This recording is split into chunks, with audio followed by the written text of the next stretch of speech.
Welcome Drawing 1. We're starting contour line today. We're working with our 2B pencil. It's in the kit. It's the green pencil. You have a set of 2 in your kit. And we're going to be working with simple contour line drawing practice shapes with your car keys or your house keys and a leaf. Hopefully you can go out in the yard and find a leaf. Something that has an interesting shape, lots of interesting curves. A little more interesting than this leaf would not be as good of an example of a contour line prop. You could also just Google maple leaf online. Maple leaves is what I have here, and they have a really interesting edge. So contour line is learning to see shapes, learning to see the edges of shapes, the external shape and internal, any internal details, like you have some veins in this leaf that are interesting. And it's not a sketch line, it's one clean continual line, trying not to pick up your pencil off the paper if you can. And not worrying too much about proportion, overall size, and correct, accurate shape, but learning to train your eyes to see the exact edges of shapes. So we're starting wherever you want to start. I'm starting with the stem. I'm going to move this a little closer for you guys so you have a little better viewpoint. And I'm just working my way around fairly slowly, not rushing, because I want to give my eye time to see all the ins and outs, the curves, the bumps. And I'll go back later and add internal details. Some people can kind of jump inside and outside. I've seen contour lines, so that's fine. But I like to finish the outside shape before I deal with my inside contours. Okay, so you can see my stem got a little off center. That's okay, because again, this is a training to see shapes.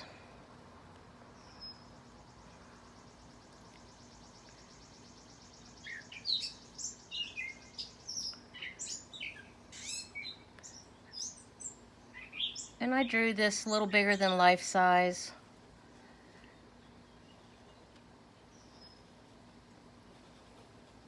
So it gives me more room to really work on the edge. And then I'd like you to just practice with one of your keys. And it's the same idea. We're just starting with one edge, working our way around. Trying not to simplify, but get as much detail as possible.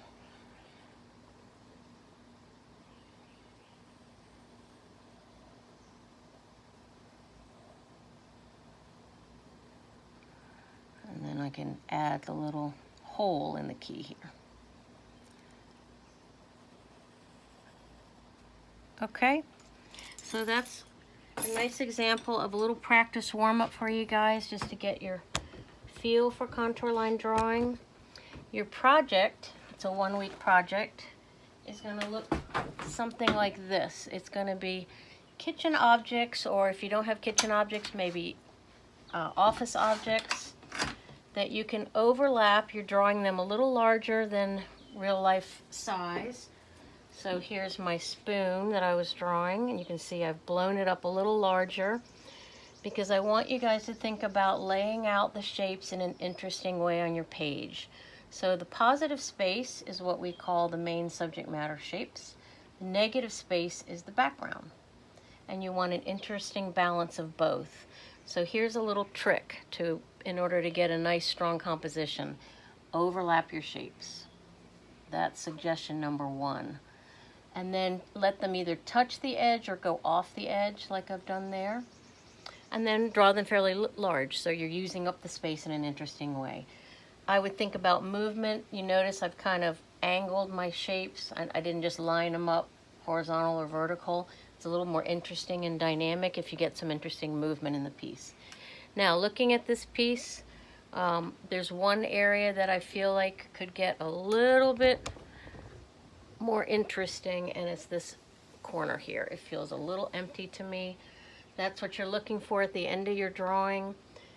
Is there any place that feels, any negative space that feels a little bit quiet or a little bit empty and not as interesting to your eye? And then I would add one more shape in here. And you can repeat shapes I've repeated the spoons twice, and the chocolate chopper twice, and this ice scoop twice.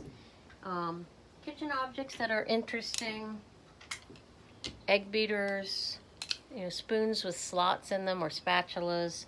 This is a meat tenderizer. If you don't have anything like that, you could resort to office supplies like lighters or staplers. You could even repeat keys, car keys, just blow them up nice and large.